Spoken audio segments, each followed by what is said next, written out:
Salut mec, une nouvelle vidéo et nouveau débrief. Aujourd'hui de ce Real Madrid contre Osasuna, c'est parti.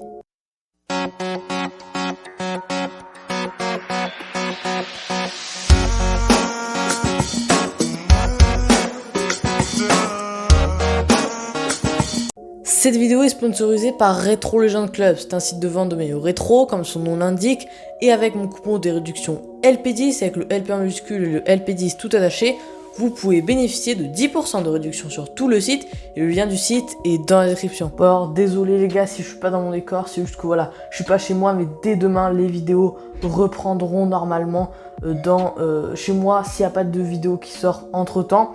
Mais avant que tout commence, on va directement commencer par énumérer les compositions d'équipe. Déjà du côté du Real Madrid, on avait Thibaut Courtois dans les buts, avec Odriozola en latéral droit, Marcelo en latéral gauche. Bon, je voulais pas trop le voir là, mais c'est pas grave. Militao et Varane pour les deux défenseurs centraux, Casemiro et Antonio Blanco pour les deux 6. Là, j'étais très content de ce milieu parce que ça fait plaisir de voir Blanco. Asensio en ailier droit, Vinicius Junior en ailier gauche, Hazard en 10 et Karim Benzema en buteur. Maintenant, pour la compo d'Osasuna, déjà il y avait Sergio Herrera dans les buts qui a fait un match monumental, surtout la première mi-temps, incroyable.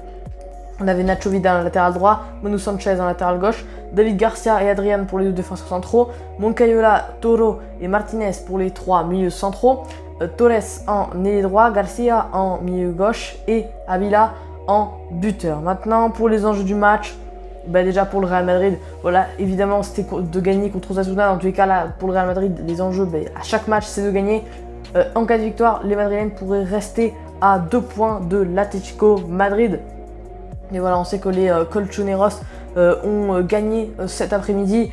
Bon, un match un peu volé, avec des décisions d'arbitrage assez litigieuses. Mais voilà, quand même, c'est le foot, on va dire. Mais voilà, les Madrilènes pouvaient revenir à 2 points de l'Atlético. Et du côté d'Osasuna, il n'y avait aucun enjeu. Hein. Bon, ils pouvaient dépasser Bilbao en cas de victoire aujourd'hui provisoirement. Mais voilà, on s'en fout clairement. Ils n'ont absolument rien à jouer. Donc voilà. Maintenant, donc, on va pour passer au débrief du match. Déjà, dès le début du match, Madrid va avoir une occasion. Frappe d'Eden Hazard dans la surface, mais ça se passera finalement à côté du but. La première vraie offensive viendra de Abila pour Osasuna qui frappe, mais en fait ce sera une petite offensive, pas une énorme occasion. En revanche, là, c'était un peu une action de but pour Osasuna. Centre de Manu Sanchez, le latéral gauche d'Osasuna, finalement arrive à cadrer ce ballon. C'était pas prévu à la base, je pense. Et c'est magnifiquement sorti par Thibaut Courtois. Quelques minutes après, Madrid va avoir une occasion. Frappe de Karim Benzema, mais qui passera juste à côté sur une reprise de volée superbe du pied gauche, mais donc qui passera au-dessus du but de Sergio Herrera. Quelques minutes après, contre-attaque pour le Real Madrid, talonnade d'Hazard pour Asensio, centre d'Asensio, mais qui sera contré tout simplement. Du coup, pas d'alerte pour Osasuna, pas de vraies alertes en tout cas de tir cadré pour l'instant. Mais en revanche, une frappe d'Hazard déclenchera le premier arrêt d'une longue série pour Sergio Herrera, parce que juste après, Militao met une tête, arrêt spectaculaire, vraiment juste sous la barre, incroyable. Et quelques minutes après, Militao va retenter sa chance encore sur un centre, mais cette fois-ci ça sera raté, mais Sergio Herrera la capte bien. Herrera incroyable qui a tout arrêté tout simplement.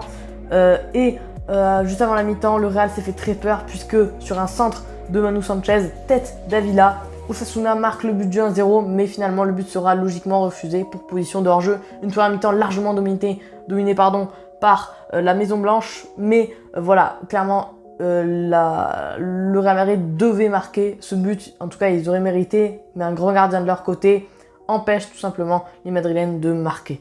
Et en début de seconde période, les amis, Osasuna va essayer de créer la surprise et de surprendre le Real sur un contre bien amené par les joueurs d'Osasuna, un 4 contre 2, bon finalement mal joué, mais ils vont quand même avoir une occasion, les joueurs de la ville de Pampelune, avec une frappe de Moncayola, mais qui sera finalement arrêtée par Thibaut Courtois.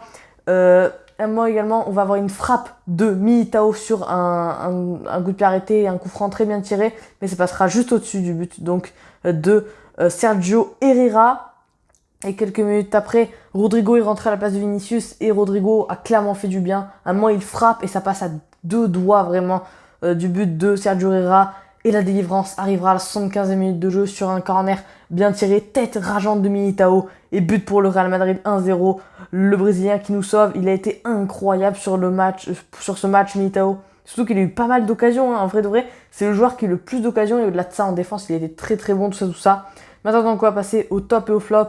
Déjà dans les tops, homme du match, Militao, pas de débat, il a été très très bon dans ce match, incroyable tout simplement. Courtois a fait, on va dire, ce qu'il fallait, hein, on va dire. Hazard également a été pas mal. Et du côté des flops maintenant, je pense que il n'y a pas de joueur qui m'a vraiment été nul comme ça. Vinicius n'a pas été fou honnêtement. Mais du coup voilà, Brest Mini, c'est la vidéo. J'espère que vous aura plu. Les gars, seule chose que je viens de vous dire, c'est salut.